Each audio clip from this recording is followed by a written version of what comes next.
Hello दोस्तों, welcome to let's crack it. और इस वीडियो में हम डिस्कस करने वाले हैं एक तकनीक के बारे में। तकनीक का नाम है brain electrical oscillation signature profiling, short में कहते हैं BEOSP।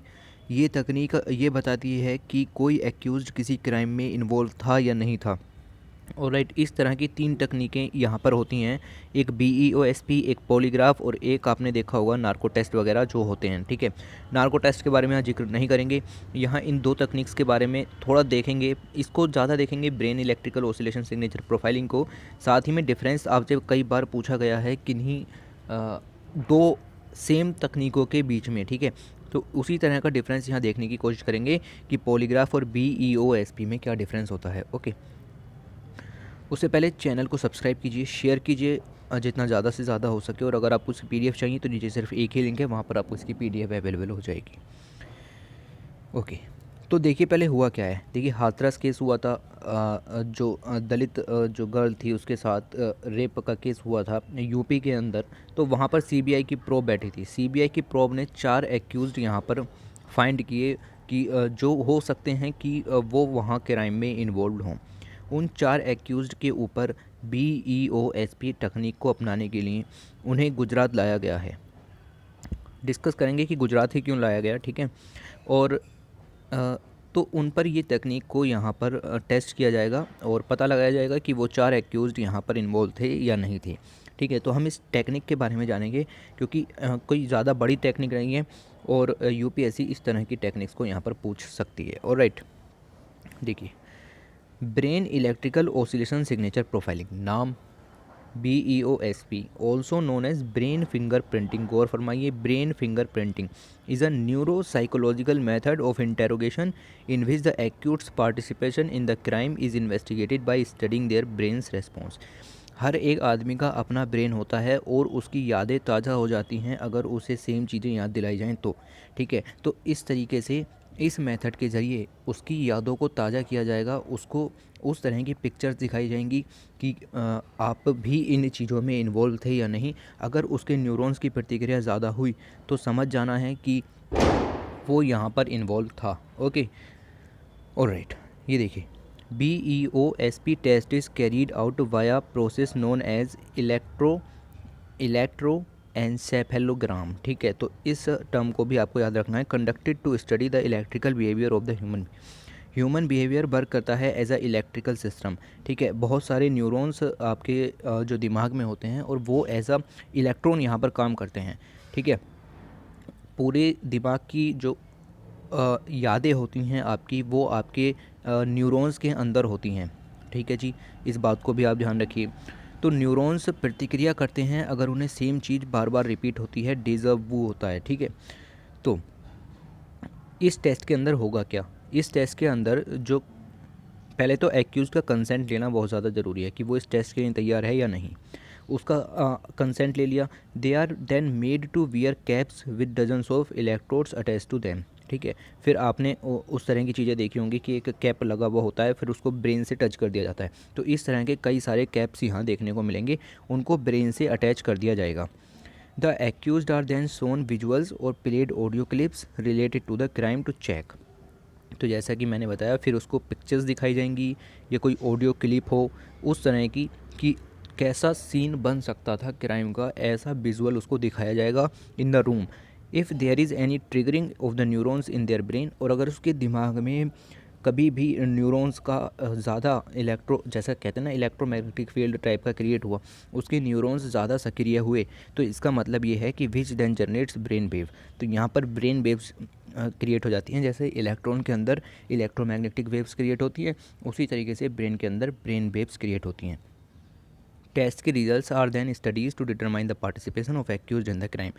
अगर बहुत ज़्यादा फ्लक्चुएशन देखने को मिला ब्रेन वेव्स में, तो इसका मतलब ये है कि उसकी यादें ताज़ा हो रही हैं। इसका मतलब ये है कि उसने ऐसा भी पहले कुछ देखा है, ऐसा भी पहले कुछ देखा है, का मतलब है कि वो वहाँ पर मौजूद भी था।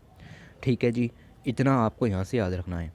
The test are based on the phenomenas of knowledge and experience. ठीक है, तो टेस्ट का जो फिनोमिना है वो नॉलेज और एक्सपीरियंस है। नॉलेज कैसी, a person's brain might have knowledge of the crime committed and the alibi they have come up with. तो एक पर्सन का ब्रेन हर चीज़ की नॉलेज रखता है।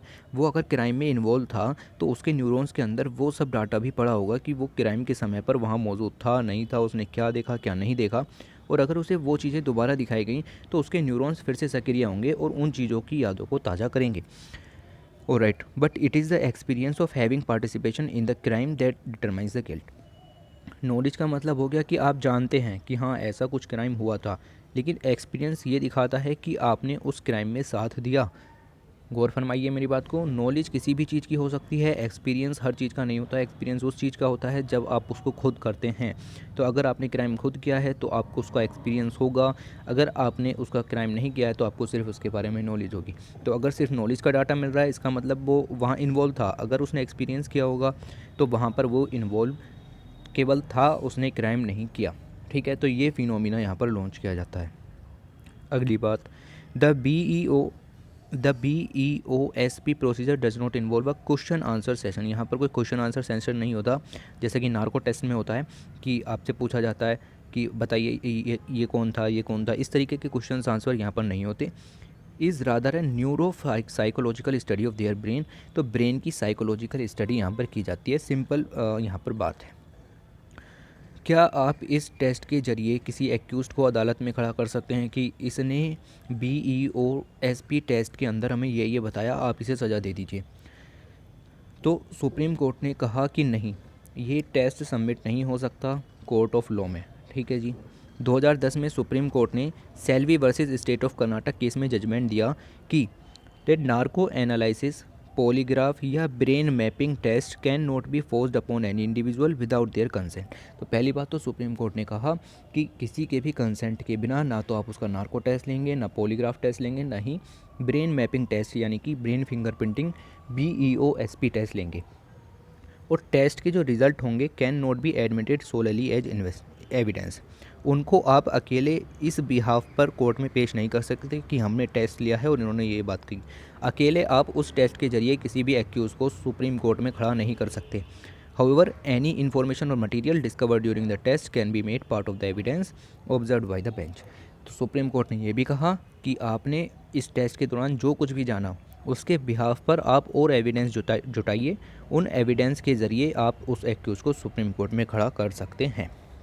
ठीक है, तो कुल मिलाकर के आप इस टेस्ट के ज़रिए सिर्फ अगर आपके पास ये टेस्ट है और कुछ भी जानकारी नहीं है तो आप एक्यूज़ को खड़ा नहीं कर सकते in the court of law.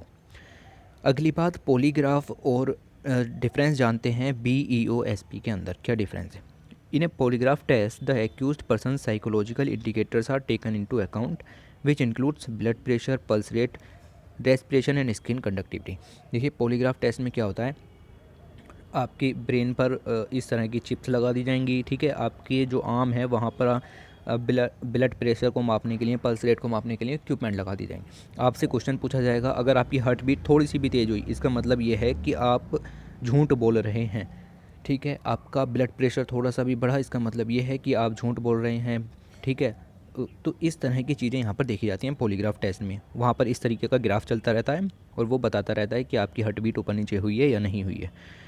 दूसरी तरफ BEOP टेस्ट में क्या होता है, देखिए कभी कभी क्या होता है ना, पॉलीग्राफ टेस्ट के अंदर कुछ पर्सन रहते होते हैं जो कि डिस्ट्रेस में भी अपना BP कंट्रोल कर सकते हैं और पल्स रेट, जैसा मूवीज़ में दिखाया जाता है कि नार्को टेस्ट में भी कुछ रिजल्ट नहीं निकला या पल्स रेट में भी पुलिस वाला झूठ बोल करके निकल जाता है। तो BEOSP टेस्ट में ऐसा कुछ भी नहीं है, इसके रिज़ल्ट ज़्यादा क्रेडिबल रिजल्ट्स देखने को मिलते हैं, यानी BEOSP टेस्ट ज़्यादा अच्छा टेस्ट है। तो बस आपको इतना ही याद रखना है कि BEOSP टेस्ट पॉलीग्राफ टेस्ट और नार्को टेस्ट दोनों से ज़्यादा अच्छा है। गुजरात में क्यों लाया गया, क्योंकि गुजरात में 1974 में स्टेट फोरेंसिक साइंस लैब बनाई गई थी। 1974 में गांधीनगर में इंडियाज़ प्रीमियर लेबोरेटरी है for forensic science and technological investigation. ये भी आपको यहाँ पर याद रखना है। और तो इतनी चीज़ें आपको इस वीडियो के अंदर से याद रखनी है। BEOSP टेस्ट, ठीक है, brain electrical oscillation signature profiling, polygraph test और BEOSP टेस्ट के बारे में। ठीक है, इससे ज़्यादा आपको इसमें कुछ भी याद नहीं रखना। बताइए वीडियो कैसी लगी, और साइंस के क्षेत्र में ये करंट अफेयर की वीडियो आप ये काम आ सकती है। Thanks for watching, take care.